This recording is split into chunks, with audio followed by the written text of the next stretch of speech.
What's going on, people? I am B-Dobbins, FTW, and I know I'm kind of beating a dead horse here because everyone already hates microtransactions, or at least they say they do. Obviously, the actual sales figures would suggest the opposite is true, but regardless, there's not much more to be said on this topic that hasn't been said before.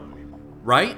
Wrong. I recently had this epiphany where I finally realized just how destructive these systems can be. How they literally ruin games to the extent that the shit is no longer worth playing, that the money you spent was wasted. And it made me so sad. I've always thought microtransactions were obnoxious and shady and whatnot, but now I just feel like it's this terminal illness that may have already spread too far to be cured. Our culture has become so obsessed with just skipping straight to the finish line that we don't realize how self-defeating that actually is. And it's gotta stop, it just has to, but so long as games like Call of Duty are seeing these ridiculous profit spikes thanks to these systems, it won't.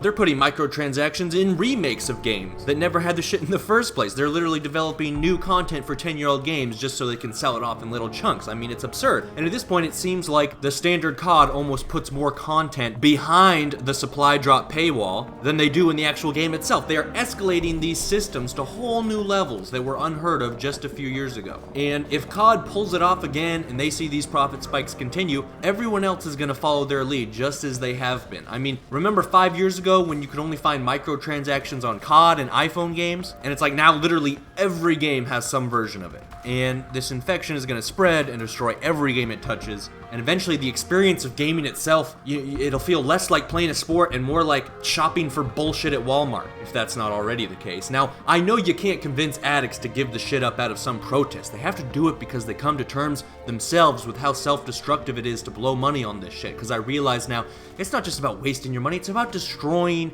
your games. There have been several times in my life when microtransactions have ruined games that I love. And I didn't put this together until very recently, and I'm telling you about this now so that you can save yourself from making the same mistakes that I have. The first time I bought a microtransaction was in 2002 at Chuck E. Cheese's. I was 7 years old. Now, I fucking loved Chuck E. Cheese's. You go there for friends' birthdays. I had a birthday there. You know, all your cousins are in town. We'd go there. That place was the shit. If you're not familiar with Chuck E. Cheese's, basically it's a big-ass pizza parlor with a bunch of neat kids games, skee ball and whack-a-mole, and you buy pizza and tokens, and you use the tokens on all these games, and when you played the games, you would earn tickets. The better you played, the more tickets you get, and then when it's time to head home, you spend all your tickets on a prize, and they had all kinds of neat prizes. And it was so fun, for basically the same reason that video games today are so fun. You know, there's a skill-based challenge and a tiered reward system for completing those challenges. So I'd play skee ball and whack-a-mole and such, and one of our favorite games was the Cyclone Jackpot freaking thing, where this light like goes around in a circle super fast, and you would try to stop the light on a high ticket amount, or the jackpot if you're talented enough. And it was a dumb game. But boy, was it a rush when you hit that jackpot and it lit up and started shitting out 10 billions. And me and my cousins or friends would sit there and crack out on this dumbass little game and just have so much fun. And eating pizza and soda and laughing and combining tickets for shared prizes or cheating on games sometimes. You know, constantly devising strategies to maximize my ticket count, keeping track of which games dished out low average amounts of tickets. I was doing like legit risk assessment because, you know, some games were high risk, high reward, like you could put in your token and get 1 ticket or 1,000,000 tickets. And my 7-year-old ass is like trying to do high school level statistics, you know, running experiments, telling my little cousins where to spend his tokens so I can record and analyze the fucking data without wasting my own tokens. You know, trying to master the intricacies of each game in general. I was like the fucking skee ball champ back then and just acting a fool like a 7-year-old does. It was just a really thrilling experience. The pursuit of those prizes was a blast, and I just have such fond, happy childhood memories there with my friends, brothers, cousins. But then one day, I noticed that next to the ticket price on the prizes, they also had a real money price tag. So that if people wanted to, they could skip getting the tokens and, you know, playing the games to earn the tickets. They could skip all that and just buy whatever prize they wanted with straight cash. So I'm like, well, fucking A, I'm making this whole thing a lot more complicated than it needs to be. I should just try to talk my mom into buying the prize instead of the motherfucking tokens. And I had this assumption that that would actually be kind of difficult because I just kind of assumed that the prize would be a lot more expensive than the tokens. But my mom was more than agreeable and bought me this dope-ass inflatable sledgehammer, and I'll never forget what she said after. Well, that works out. It's actually a lot cheaper than getting the tokens. And I'm like, what the fuck? Turns out I'd been getting $10 worth of tokens, but the best prizes were only like $8. And it was almost like a punch in the gut, because I put it together that this whole time, it would have been not only easier, but also way cheaper than actually working for the prizes. All that time I spent busting ass on skee-ball, it was kind of a scam. I should have just been paying straight cash the whole time. I felt kind of dumb thinking of all the time and effort and emotion I had put into chasing these prizes. So instead of the tokens, I get my inflatable hammer, and I'm sitting back at the table with the adults, munching on some pizza, while all my cousins are still off hunting for tickets, and my 7-year-old ass is like, heh, fucking plebs. Don't they realize it's all a scam and they should have just skipped the tokens? But at some point I'm like, well, now what? I don't have tokens, so I can't really play any of the games. I took my inflatable hammer into the play structure and did some make-believe and shit, but I got really bored really fast, so I asked my cousins, hey, can I borrow some of your tokens to play the games, and I'll give you whatever tickets I win? And they said yes, but soon I realized that things like the Cyclone or skee-ball weren't nearly as exciting when nothing was on the line, when there were no stakes. The games by themselves weren't that great because they are actually pretty basic, right? I'm like, man, I would really rather just be home playing some Pokemon Stadium or something. This shit's weak. A game like the Cyclone went from being one of the biggest thrills of my 7-year-old existence to something literally closer to a chore. It was almost like, it became so pointless and boring once you take away the hunt for the reward. So, for the first time ever, I got bored at Chuck E. Cheese's. And instead of begging to stay longer, I was asking if we could leave early. And the next time we all went to Chuck E. Cheese's, remembering how boring it had been before when I just, paid straight cash for the prize, I decided to, go back to getting the tokens and doing it the legit way. But it still wasn't the same because the whole time I was vividly aware of the fact that if I really wanted the prize, I could have gotten it for less money than the tokens. I was vividly aware that I was literally paying a higher amount of money to have the privilege of busting ass in the prize hunt, only to have a much slimmer chance of even getting the same prize because I might not even play well enough, and I didn't. So it was sort of a cognitive dissonance where I wanted to have fun, but the fun was chasing the prize. But if I was serious about chasing the prize, I would have just had my mom pay straight cash. But if she had done that, it wouldn't be fun.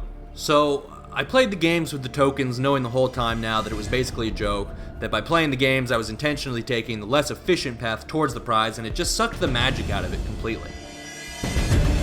No matter which way I went about it, Chuck E. Cheese's would never be as fun or exciting as it once was, and I wasn't self-reflective enough at the age to really appreciate what had happened. I just got bored of it and moved on with life. But in retrospect, thinking about the memories I have there and how many more might have been had if I had just kept my head in the sand and not discovered that you could cheat, I'm almost moved to tears. Fast forward 15 years. Now I'm playing Mass Effect Andromeda multiplayer. I never messed around with the campaign because I knew it would be ass, just like milked fourth titles always are after a franchise has completed its original trilogy. But I liked the multiplayer, I thought it was fun. I've been a big fan of Mass Effect 3 multiplayer as well. And it was a neat game. It came at a time when I was burnt on most of the games I got last fall. It was chill to just drink some coffee in the morning and slay some aliens. And I was on a quest to get to the top page of the leaderboards for Apex score. And I was having a lot of fun, planning out how to build my characters and what powers to combo with what gear, how to adapt my playstyle to best take advantage of said gear and powers, how to rank up the most efficiently, pushing myself to play the matches as best as I could, to rack up points and shit, moving up the leaderboards. I was having a lot of fun with it. But then one day, my cousin Mark gets on, and he's like, wow, I just spent $100 on this game. And I'm like, oh, you bought the special super duper deluxe edition? And he's like, nah, well, I did that too, but I just spent $100 on the multiplayer packs. This motherfucker now had the most powerful characters and gear in the game. He had like this level 2 Krogan character that was stronger than my maxed out Vanguard. And he's running around like a jackass and getting higher scores than me in matches even when I'm going balls out with my best shit. And suddenly his Apex score jumps up higher than mine because it has a lot to do with unlocks. And immediately, two things occur to me. One, I'm never making it to the top of the leaderboard. Probably the top few thousand spots are going to be reserved only for those people who drop the most dough. Secondly, I'm thinking, man, I've spent maybe 20 hours on this game to get where I am and unlock all the stuff I have. But had I just spent 20 bucks, I'd probably be just as far. I might even be farther. So maybe it does make more sense to just spend the money. That's 20 hours of my life. Surely an hour of my life is worth more than $1, right? According to state minimum wage, an hour of my life is worth at least $9 or something. But I'm like, wait a minute, getting high up on the leaderboards and earning unlocks isn't the only reason I'm playing this game. I'm playing this game because it's fun, right?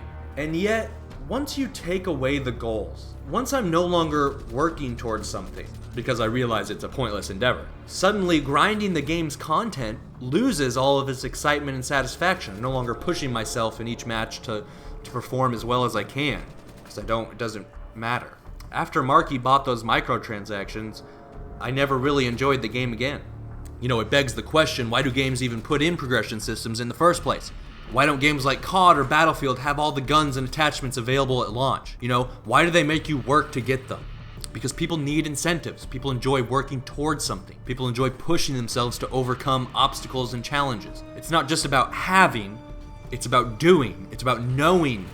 It's perhaps about demonstrating to yourself and others what you're capable of. People need incentives. Without unlocks and progression systems, people would get bored of the game that much more quickly. What was even more tragic was that Mark himself never played the game again after that day, because he paid $100 to skip to the end of the game.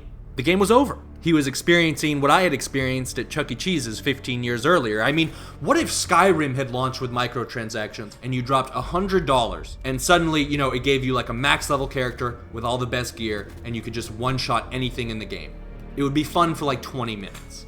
I remember playing The Sims when I was like 9 and working hard to have like the most pimp property, right? And I'm like, oh man, you know, I'm gonna build a fucking White House and shit, bro. It's gonna be sick. I'm gonna have flat screens in every room and fucking, you know, I'm gonna move a whole family in and they're all gonna be living, you know, like the pimp, like, you know, MTV Cribs life, yo. And I'm playing the game and I'm working towards it. I'm like, man, it's gonna be so cool when I'm done. And then one day, I find out about a cheat code where you just type in Rosebud and you get unlimited money. And I was like, hell yeah. And I pimped out my Sims property. It was like the all-time dream. But then immediately, I was done with the game. It was boring now, right? What had been like a fun after-school activity for weeks, what could have lasted probably a few more months, was now dead. Because I took a shortcut. The game was over. I beat it, you know, quote-unquote beat it. There was nothing left to do. The game was over. When you buy microtransactions, it's like you are literally paying money to destroy the value of the game itself, which you also spent money on. You're paying money to waste your money. It's like buying movie tickets and then paying extra money to just have someone tell you how it ends, and you don't even have to waste any time actually going to the fucking movie. Imagine your game is like a $60 chocolate cake. The incentives, the rewards, the unlocks are the sugar. They are the best ingredient, but they aren't the only ingredient. There's a reason we don't just eat straight sugar packets, okay? And yet when you buy microtransactions, it's like paying someone to extract the sugar out of your cake and then feed it to you in sugar packets. And now the rest of the cake tastes like ass. You ever had a sugar-free cake? Eat ass instead, it tastes better. So you skip eating the cake because now it sucks, and most of the $60 you spent on the cake was a waste. And the all-time tragedy is that, you know, I wasn't even the one who bought the microtransactions in Andromeda, and they still ruined the game for me. It makes everything cheap and pointless. It makes you feel stupid if you play legit. It makes the whole game itself feel like a huge scam. Now, Andromeda is admittedly an extreme example, because they let you buy fucking everything, right? Characters, gear, XP, whatever. You bought it all. But games like Call of Duty, you know, the next Destiny, most games these days aren't that far off from Andromeda. And you notice they keep inching. It's cosmetics, you know, then it's guns, then it's XP boosts. Destiny did missions that you can only get with the Mountain Dew shit. Baby steps. What is considered normal today would have been outrageous 5 years ago. But they do baby steps. And it's so gradual that you just get used to each new baby step, one at a time. But then at some point, you gotta look at how things are now and how things were then and realize just how shit things have become. In many games these days, you can skip through the whole progression system with real money. I mean, even Battlefield 1, you know, buy a fuck ton of those crates and you're done. You skip through the progression system. Now you can just play for stats or whatever. And that's a tragedy, because all it does is destroy beautiful things and waste your money. We have this insatiable appetite for instant gratification, but it's like chasing the dragon, man. It'll never be enough. And you'll only leave behind a path of destruction, broken dreams, and wasted opportunity. So in the name of God and all that is good and righteous in this world, I implore you, gentlemen, stand fast and don't give in to this wretched scheme that our corporate overlords have imposed on the masses. Stay true to yourself and eat cake as it was meant to be. Godspeed, gentlemen, and in these dark times, may the Force be with us all. Please remember to rate. This is Batman, signing out.